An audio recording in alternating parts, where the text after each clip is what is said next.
قیامت کے روز وہ اپنی قوم آگے آگے ہوگا اور اپنی پیشوائی میں انہیں دوزخ کی طرف لے جائے گا۔ کیسی بدتر جائے ورود ہے یہ جس پر کوئی پہنچے، انہیں دوزخ کی طرف لے جائے گا۔ اس آیت سے اور قرآن مجید کی بعض دوسری تصریحات سے معلوم ہوتا ہے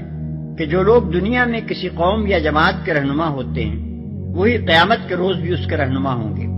اگر وہ دنیا میں نیکی اور سچائی اور حق کی طرف رہنمائی کرتے ہیں تو جن لوگوں نے یہاں ان کی پیروی کی ہے وہ قیامت کے روز بھی انہی کے جھنڈے تلے جمع ہوں گے اور ان کی پیشوائی میں جنت کی طرف جائیں گے۔ اور اگر وہ دنیا میں کسی ضلالت، کسی بد اخلاقی یا کسی ایسی راہ کی طرف لوگوں کو بلاتے ہیں جو دین حق کی راہ نہیں ہے تو جو لوگ یہاں ان کے پیچھے چل رہے ہیں وہ وہاں بھی ان کے پیچھے ہوں گے اور انہی کی سرکردگی میں جہنم کا رخ کریں گے۔ اسی مضمون کی ترجمانی نبی صلی اللہ علیہ وسلم کے اس ارشاد میں پائی جاتی ہے کہ قیامت کے روز جاہلیت کی شاعری کا جھنڈا امراء القیس کے ہاتھ میں ہوگا اور عرب جاہلیت کے تمام شعراء اسی کی پیشوائی میں دوزخ کی راہ لیں گے۔ اب یہ منظر ہر شخص کا اپنا تخیل اس کی آنکھوں کے سامنے کھینچ سکتا ہے کہ یہ دونوں قسم کے جلوس کس شان سے اپنی منزل مقصود کی طرف جائیں گے۔ ظاہر ہے کہ جن لیڈروں نے دنیا میں لوگوں کو گمراہ کیا اور خلاف حق راہوں پر چلایا ہے ان کے پیرو جب اپنی آنکھوں سے دیکھ لیں گے کہ یہ ظالم ہم کو کس خوفناک انجام کی طرف کھینچ لائے ہیں تو وہ اپنی ساری مصیبتوں کا ذمہ دار انہی کو سمجھیں گے اور ان کا جلوس اس شان سے دوزخ کی راہ پر رواں ہوگا کہ آگے آگے وہ ہوں گے اور پیچھے پیچھے ان کے پیرووں کا ہجوم ان کو گالیاں دیتا ہوا اور ان پر لعنتوں کی بوچھاڑ کرتا ہوا جا رہا ہوگا۔ بخلاف اس کے جن لوگوں کی رہنمائی نے لوگوں کو جنت نعیم کا مستحق بنایا ہوگا ان کے پیروں اپنا یہ انجام خیر دیکھ کر اپنے لیڈروں کو دعائیں دیتے ہوئے اور ان پر مدح و تحسین کے پھول برساتے ہوئے چلیں گے۔ اور یہ لوگ جب اکٹھے اللہ کے سامنے بے نقاب ہوں گے تو اس وقت ان میں سے جو دنیا میں کمزور تھے وہ ان لوگوں سے جو بڑے بنے ہوئے تھے کہیں گے دنیا میں ہم تمہارے تابع تھے، اب کیا تم اللہ کے عذاب سے ہم کو بچانے کے لیے بھی کچھ کر سکتے ہو؟ وہ جواب دیں گے اگر اللہ نے ہمیں نجات کی کوئی راہ دکھائی ہوتی تو ہم ضرور تمہیں بھی دکھا دیتے، اب تو یکساں ہے خواہ ہم جزا فضا کریں یا صبر، بہرحال ہمارے بچنے کی کوئی صورت نہیں۔ اللہ کے سامنے بے نقاب ہوں گے۔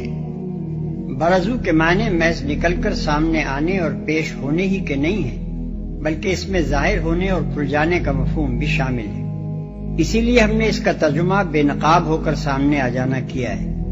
حقیقت کے اعتبار سے تو بندے ہر وقت اپنے رب کے سامنے بے نقاب ہیں، مگر آخرت کی پیشی کے دن جب وہ سب کے سب اللہ کی عدالت میں حاضر ہوں گے تو انہیں خود بھی معلوم ہوگا کہ ہم اس احکم الحاکمین اور مالک یوم الدین کے سامنے بالکل بے نقاب ہیں۔ ہمارا کوئی کام بلکہ کوئی خیال اور دل کے گوشوں میں چھپا ہوا کوئی ارادہ تک اس سے مخفی نہیں ہے۔ ہمارے بچنے کی کوئی صورت نہیں۔ یہ تنبیہ ہے ان سب لوگوں کے لیے جو دنیا میں آنکھیں بند کر کے دوسروں کے پیچھے چلتے ہیں یا اپنی کمزوری کو حجت بنا کر طاقتور ظالموں کی اطاعت کرتے ہیں۔ ان کو بتایا جا رہا ہے کہ آج جو تمہارے لیڈر اور پیشوا اور افسر اور حاکم بنے ہوئے ہیں کل ان میں سے کوئی بھی تمہیں خدا کے عذاب سے ذرہ برابر بھی نہ بچا سکے گا، لہذا آج ہی سوچ لو کہ تم جس کے پیچھے چل رہے ہو یا جس کا حکم مان رہے ہو وہ خود کہاں جا رہا ہے اور تمہیں کہاں پہنچا کر چھوڑے گا۔ اور جب فیصلہ چکا دیا جائے گا تو شیطان کہے گا حقیقت یہ ہے کہ اللہ نے جو وعدے تم سے کیے تھے وہ سب سچے تھے اور میں نے جتنے وعدے کیے ان میں سے کوئی بھی پورا نہ کیا، میرا تم پر کوئی زور تو تھا نہیں، میں نے تو اس کے سوا کچھ نہیں کیا کہ اپنے راستے کی طرف تمہیں دعوت دی اور تم نے میری دعوت پر لبیک کہا، اب مجھے ملامت نہ کرو، اپنے آپ ہی کو ملامت کرو، یہاں نہ میں تمہاری فریاد رسی کر سکتا ہوں اور نہ تم میری، اس سے پہلے جو تم نے مجھے خدائی میں شریک بنا رکھا تھا میں اس سے بری الذمہ ہوں، ایسے ظالموں کے لیے تو دردناک سزا یقینی ہے۔ جتنے وعدے کیے ان میں سے کوئی بھی پورا نہ کیا۔ یعنی تمہارے تمام گلے شکوے اس حد تک تو بالکل صحیح ہیں کہ اللہ سچا تھا اور میں جھوٹا تھا، اس واقعے سے مجھے ہرگز انکار نہیں ہے۔ اللہ کے وعدے اور اس کی وعیدیں تم دیکھ ہی رہے ہو کہ ان میں سے ہر بات جو کہ تو سچی نکلی، اور میں خود مانتا ہوں کہ جو بھروسے میں نے تمہیں دلائے، جن فائدوں کے لالچ تمہیں دیے، جن خوشنما توقعات کے جال میں تم کو پھانسا، اور سب سے بڑھ کر یہ یقین جو تمہیں دلایا کہ اول تو آخرت و آخرت کچھ بھی نہیں ہے، سب بحث ڈھکوسلا ہے، اور اگر ہوئی بھی تو فلاں حضرت کے تصدق سے تم صاف بچ نکلو گے، بس ان کی خدمت میں نظر و نیاز کی رشوت پیش کرتے رہو اور پھر جو چاہو کرتے پھرو، نجات کا ذمہ ان کا۔ یہ ساری باتیں جو میں تم سے کہتا رہا اور اپنے ایجنٹوں کے ذریعے سے کہلواتا رہا، یہ سب محض دھوکہ تھا۔ تم نے میری دعوت پر لبیک کہا،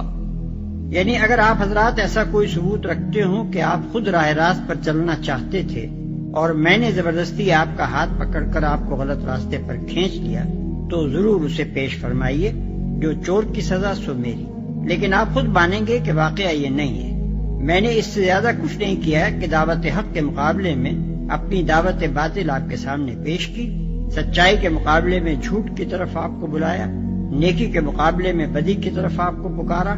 ماننے اور نہ ماننے کے جملہ اختیارات آپ ہی حضرات کو حاصل تھے، میرے پاس آپ کو مجبور کرنے کی کوئی طاقت نہ تھی۔ اب اپنی اس دعوت کا ذمہ دار تو بلا شبہ میں خود ہوں اور اس کی سزا بھی پا رہا ہوں، مگر آپ نے جو اس پر لبیک کہا، اس کی ذمہ داری آپ مجھ پر کہاں ڈالنے چلے ہیں؟ اپنے غلط انتخاب اور اپنے اختیار کے غلط استعمال کی ذمہ داری تو آپ کو خود ہی اٹھانی چاہیے۔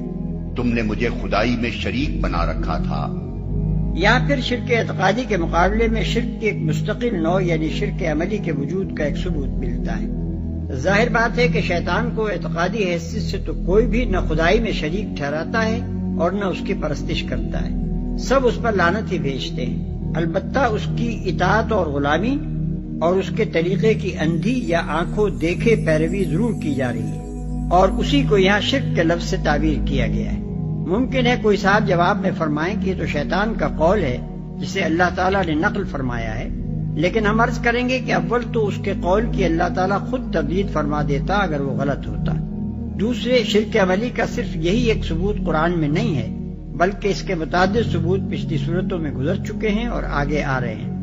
مثال کے طور پر یہودیوں اور عیسائیوں کو یہ الزام کہ وہ اپنے احبار اور رہبان کو ارباب من دون اللہ بنائے ہوئے ہیں، سورہ توبہ آیت 31۔ جاہلیت کی رسمیں ایجاد کرنے والوں کے متعلق یہ کہنا کہ ان کے پیرووں نے انہیں خدا کا شریک بنا رکھا ہے، سورہ انعام آیت 137۔ خواہشات نفس کی بندگی کرنے والوں کے متعلق یہ فرمانا کہ انہوں نے اپنی خواہش نفس کو خدا بنا لیا ہے، الفرقان آیت 43۔ نافرمان بندوں کے متعلق یہ ارشاد کہ وہ شیطان کی عبادت کرتے رہے ہیں، یاسین آیت 60۔ انسانی ساخت کے قوانین پر چلنے والوں کو ان الفاظ میں ملامت کہ اذن خدابندی کے بغیر جن لوگوں نے تمہارے لیے شریعت بنائی ہے وہ تمہارے شریک ہیں، الشورى آیت 21۔